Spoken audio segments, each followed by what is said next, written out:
రాసిన పవిత్ర సువిశేషములోని భాగము. ప్రభువా మీకు మహిమ కలుగునుగాక. మత్తయి సువార్త 5వ అధ్యాయము పవిత్ర వచనములు 13 నుండి 16 వచనం వరకు. మత్తయి సువార్త 5వ అధ్యాయము పవిత్ర వచనములు 13 నుండి 16 వచనం వరకు. మీరు భూమికి ఉప్పు వలె నున్నారు. ఉప్పు తన ఉప్పుతనమును కోల్పోయిన ఎడల దానిని తిరిగి పొందలేదు, మరెందుకు పనికి రాదు. మీరు లోకమునకు వెలుగై ఉన్నారు. కొండపై కట్టబడిన పట్టణము మరుగై ఉండచాలదు.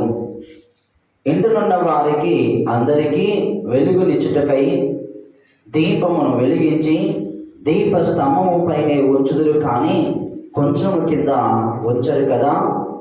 ప్రజలు మీ సత్కార్యములను చూసి పరలోకమందున్న మీ తండ్రిని సన్నతించుటకు మీ వెలుగును వారి ఎదుట ప్రకాశింపనింపు. ఇది క్రీస్తుని సువిశేషము.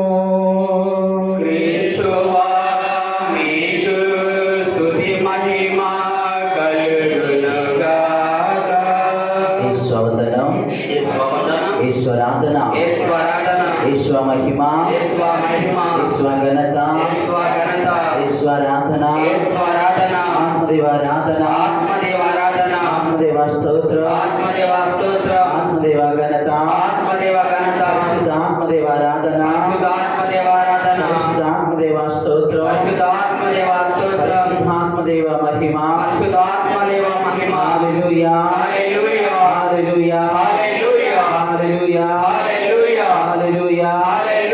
Praise the Lord, praise the Lord, praise the Lord, praise the Lord, praise the Lord, praise the Lord, praise the Lord. ఆత్మదేవ స్తోత్ర, ఆత్మదేవ ఘనత, ఆత్మదేవ మహిమ. పరిశుద్ధ ఆత్మదేవుడు